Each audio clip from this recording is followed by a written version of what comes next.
नमस्कार. मनीषा टेस्टी रेसिपीमध्ये तुमच्या सर्वांचे मनापासून खूप खूप स्वागत. आज आपण चटपटीत आंबट गोड कैरीचं लोणचं कसं करायचं ते बघणार आहोत.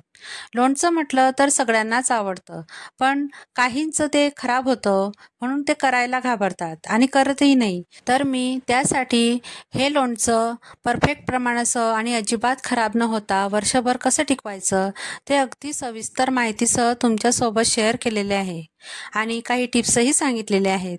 तेव्हा हा व्हिडिओ स्किप न करता पूर्ण पहा, म्हणजे तुम्ही सुद्धा ह्या वर्षी परफेक्ट लोणचं बनवू शकाल. आणि लोणचं आवडलं तर लाईक आणि सबस्क्राईब नक्की करा. चला तर मग रेसिपीला सुरुवात करूया. तर आता सुरुवातीला इथं मी 5 किलो लोणच्याची कैरी घेतलेली आहे.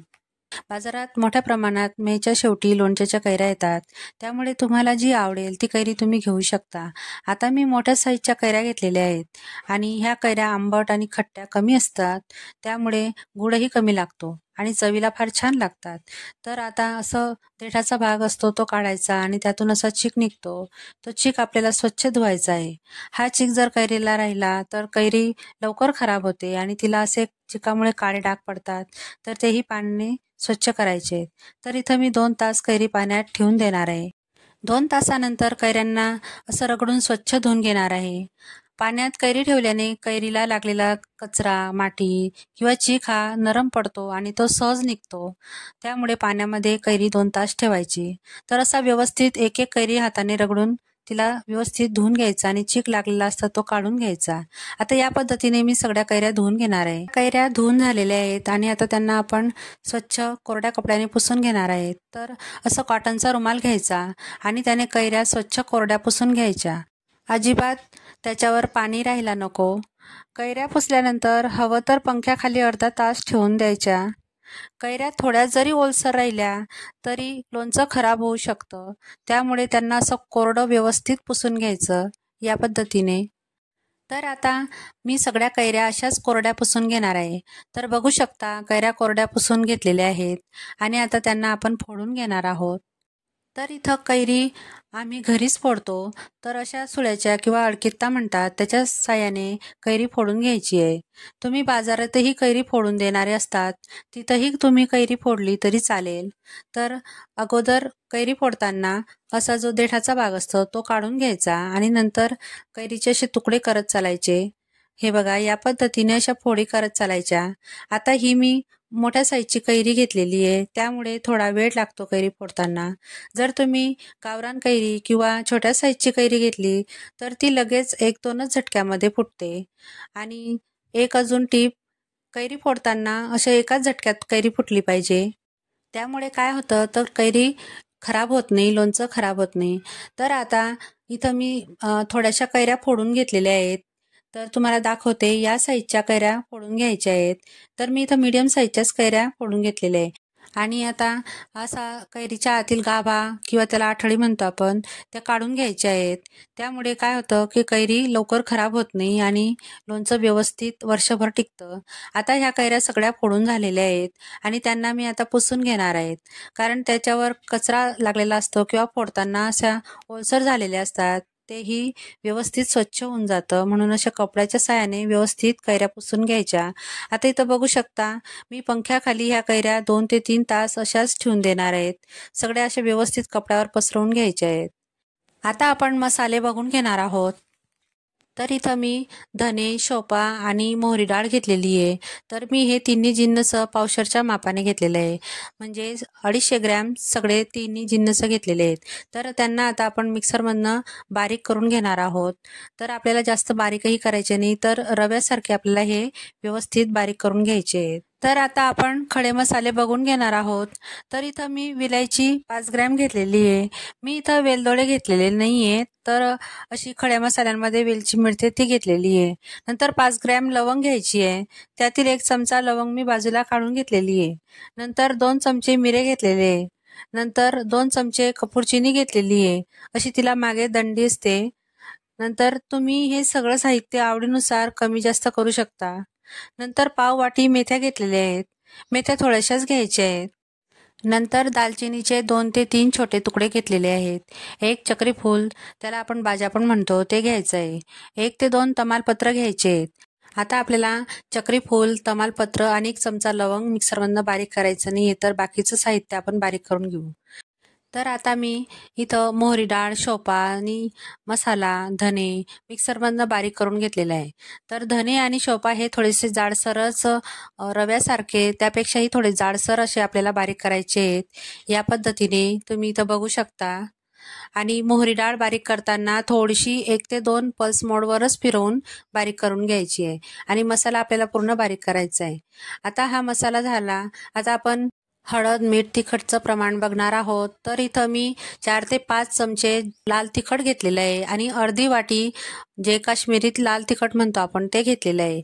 नंतर इथं अर्धी वाटी मीठ घेतलेलं आहे आणि अर्धी वाटी हळद टाकून घेणार आहोत. तर तुम्हाला पुढे मी सांगतेच किती प्रमाण घ्यायचं. तर अगोदर आपण जे बारीक करून घेतलेली मोहरी होती ते एका परातीमध्ये पसरवून घेणार आहे. तर मसाले आपल्याला असे तेलामध्ये तळायचे नाहीये, तर त्यांच्यावर आपल्याला गरम तेल टाकायचं आहे. त्यासाठी असं पसरट भांडं घ्यायचं किंवा अशी मोठी परात घ्यायची. आता माझ्याकडे जास्त मोठी नव्हती म्हणून मी अर्ध साहित्य नंतर टाकून घेणार आहे. तर इथं असं गोलाकारमध्ये मोहरी डाळ, धने जो कूट केलेला होता तो, नंतर बारीक केलेल्या शोपा, अशा एक साहित्य असं टाकत जायचं आणि गोलाकारमध्ये असं हाताच्या साहाय्याने गोल गोल फिरवत राऊंड करायचा. हे बघा तुम्हाला व्हिडिओमध्ये दिसत असेल. अशा पद्धतीने जर मसाला भाजला तर तो व्यवस्थित भाजला जातो आणि त्यामुळे लोणचंही खराब होत नाही. कारण इथं मसाला व्यवस्थित भाजला गेला पाहिजे तरच लोणचं टिकतं.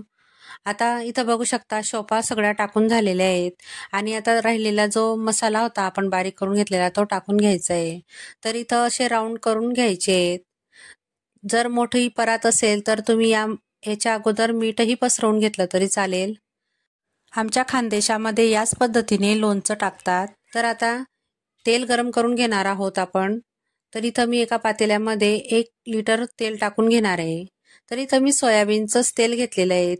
तुम्ही शेंगदाणा तेलही घेतलं तरी चालेल किंवा तुम्हाला जे आवडत असेल ते तुम्ही तेल घेऊ शकता. आता इथं पूर्ण 1 लिटर तेल टाकून झालेलं आहे आणि तेल तपवताना मंद आचेवरच तपवायचं आहे आणि व्यवस्थित कडक गरम करून घ्यायचं आहे. तर इथं बघू शकता तेलाचा रंग चेंज झालेला आहे आणि आता मी त्यामध्ये अगोदर मेथीदाणा टाकून बघितलेला होता, तो वर आलेला नाहीये, म्हणजे तेल अजून तपलेलं नाहीये.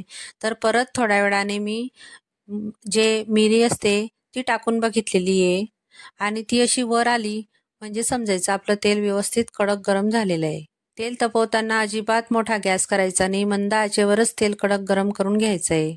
तर आता तेल व्यवस्थित गरम झालेलं आहे आणि गॅसची फ्लेम मी बंद करून घेतलेली आहे आणि 1 वाफ गेल्यानंतर आपल्याला आता ह्या मसाल्यावर असं तेल चमच्याच्या साहाय्याने व्यवस्थित टाकून घ्यायचं आहे.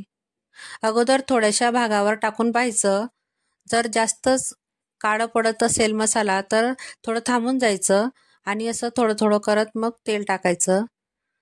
तर इथं बघू शकता सगळीकडे मी तेल टाकून घेतलेलं आहे आणि आता चमच्याच्या साहाय्याने असं सगळं मसाला व्यवस्थित उलटपलट करायचा आणि असं चमच्याच्या साहाय्याने तेल टाकत चालायचं आहे.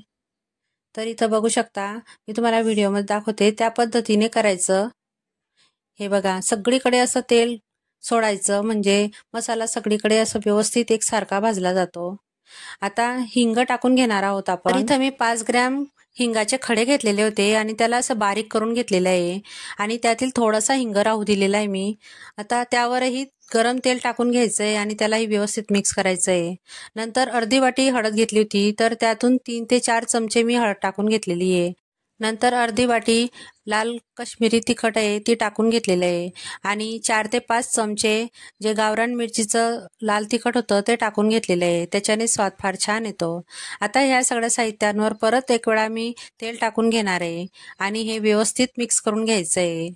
तेल टाकत राहायचं आणि असं चमच्याने मिक्स करत राहायचं म्हणजे तेल व्यवस्थित सगळीकडे मसाल्याला लागतं आणि मसाला व्यवस्थित भाजला जातो. आता 1 वेळा परत मी व्यवस्थित मिक्स करून घेतलेलं आहे आणि आता आपण मीठ घेऊन घेणार आहोत. तर त्यामध्ये पण आपल्याला तेल टाकून घ्यायचं आहे. मिठामध्ये तेल टाकल्यामुळे काय होतं तर मिठातील जे ओलसरपणा असतो तो कमी होतो आणि मिठाला पाणी कमी सुटतं. आता आपण मेथ्या घेऊन घेणार आहोत, तर त्यामध्ये पण आपल्याला गरम तेल टाकून घ्यायचं आहे. मेथ्या आपल्याला जास्त लालसर वगैरे करायच्या नाही, तर अशाच आपल्याला तळून घ्यायच्या आहे. त्यामुळे त्याचा कडवटपणा कमी होतो. आता एका चमच्यामध्ये मी गरम तेल घेतलेलं आहे आणि त्याच्यामध्ये लवंग, चक्रीफूल आणि तमालपत्र टाकून घ्यायचं आहे. या पद्धतीने असे साबूत ते तळून घ्यायचे आहेत, अख्खे तळून घ्यायचे आहेत, म्हणजे लोणचं खराब होत नाही आणि ते व्यवस्थित टिकून राहतं. आता शेवटी लोणच्याचा मसाला आपल्याला टाकून घ्यायचा आहे. तर इथं मी रामबंधू लोणच्याचा मसाला घेतलेला आहे आणि तो 5 किलोचा मसाला आहे. तर मी पूर्ण मसाला टाकणार नाही, तर अर्ध्यापेक्षा थोडा जास्त टाकून घेणार आहे आणि त्याला पण आपल्याला व्यवस्थित तळून घ्यायचं आहे. इथं मी रामबंधू लोणचं मसाला घेतलेला आहे. तुम्ही दुसरा कोणता मसाला घेतला तरी चालेल. आता त्याला पण असं वरतून तेल तर हे बघू शकता. आता हे व्यवस्थित मिक्स करून घ्यायचं आहे. आता शेवटी आपल्याला गूळ टाकून घ्यायचा आहे. तर इथं मी 1 किलो गूळ घेतलेला आहे. कैरी जास्त खट्टी आंबट नाहीये, त्याच्यामुळे मी कमी गूळ घेते. तुम्ही जर गावरान कैरी घेत असाल तर 5 किलोला 1.5 किलो गूळ तुम्ही घेऊ शकता किंवा त्यापेक्षा जास्तही घेतला तरी चालेल. आता मीठ आणि गूळ व्यवस्थित एकत्र करून घ्यायचं आहे या पद्धतीने. आणि आपल्याला आता जे मसाला आहे घेतलेला आपण त्यामध्ये तो मिक्स करून घ्यायचा आहे. तर आता मी ह्या परातीमध्ये तो गूळ आणि जे मीठ आहे ते टाकून घेणार आहे आणि व्यवस्थित आता त्याला मिक्स करून घ्यायचं आहे. हे बघा या पद्धतीने. शेवटी आपण ज्या मेथ्या तळून घेतलेल्या होत्या त्या टाकून घ्यायच्या आहेत. त्यांनाही व्यवस्थित मिक्स करून घ्यायचं आहे मसाल्यामध्ये. आणि आता हा मसाला पूर्णपणे आपल्याला थंड करून घ्यायचा आहे. आणि थंड झाल्यानंतर इथं बघू शकता मसाला व्यवस्थित आपला थंड झालेला आहे आणि त्याला असं तेलही सुटलेलं आहे. गूळही व्यवस्थित बऱ्यापैकी विरघळलेला आहे आणि पूर्णपणे थंड झाल्यानंतरच तो आपल्याला कैऱ्यांमध्ये टाकून घ्यायचा आहे. तर इथं आता कैऱ्या बघू शकता व्यवस्थित अशा कोरड्या झालेल्या आहेत. 2 ते 3 तासानंतर मी एका गमाल्यामध्ये काढून घेतलेलं आहे आणि त्यांना असं व्यवस्थित ठेवून घेतलेलं आहे. आणि पूर्णपणे त्या कोरड्या झाल्यानंतरच त्यामध्ये आता हा मसाला आपण टाकून घ्यायचा आहे. मसाला चेक करताना थंड झाला आहे की नाही तर कसं बघायचं, तर परातीच्या खालच्या बाजूने हात लावून बघायचा. पूर्णपणे परात थंड वाटत असेल तरच आपण मसाला टाकून घ्यायचा. तर इथं मी सगळा मसाला हा कैऱ्यांमध्ये टाकून घेतलेला आहे आणि त्याला आता सगळा एकजीव करून घ्यायचा आहे, म्हणजे कैऱ्यांमध्ये तो पूर्णपणे मिक्स करायचा आहे. हे बघा या पद्धतीने.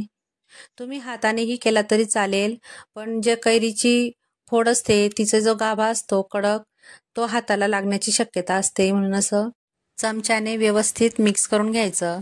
आता मी हे लोणचं हवेशीर पंख्याखाली 2 ते 3 तास असंच ठेवून देणार आहे आणि त्याला अधूनमधून असं चमच्याने हलवत राहायचं, म्हणजे गूळ हा व्यवस्थित आणि लवकर विरघळतो आणि मसाल्यांमध्ये कैऱ्याही व्यवस्थित मिक्स होतात. तर आता बघू शकता 2 ते 3 तासानंतर कैऱ्या ह्या आपल्या व्यवस्थित मिक्स झालेल्या आहे मसाल्यामध्ये आणि गूळही व्यवस्थित विरघळलेला आहे आणि तेल बघा किती छान सुटलेलं आहे. रंग किती छान आलेला आहे कैऱ्यांना. आता मी अजून 1 ते 2 तास असंच हे जे मिश्रण आहे ते पंख्याखाली ठेवून हवेशीर ठेवून घेणार आहे आणि त्याला असं अधूनमधून चमच्याने हलवत राहणार आहे, म्हणजे मिश्रण आपलं लोणच्यामध्ये व्यवस्थित मिक्स होतं. नंतर त्याला लोणच्याच्या बरणीमध्ये मी भरून घेणार आहे. तुम्ही 5 किलोचं लोणचं टाकत असाल तर याच पद्धतीने टाका. तर इथं बघू शकता लोणचं आपलं किती छान दिसतंय आणि रंग किती छान आलेला आहे आणि त्याचा जो खार आहे तो पण खूप छान टेस्टी झालेला आहे. तुम्ही मी सांगितलेल्या पद्धतीने एक वेळा नक्की ट्राय करून बघा आणि मला कमेंट करून नक्की सांगा. तुम्हाला माझी ही रेसिपी आवडली असेल तर प्लीज माझ्या चॅनलला लाईक करा, शेअर करा आणि सबस्क्राईब नक्की करा. चला तर मग पुन्हा भेटूया अशाच एक नवीन रेसिपीसोबत. तोपर्यंत मस्त खा आणि स्वस्त राहा.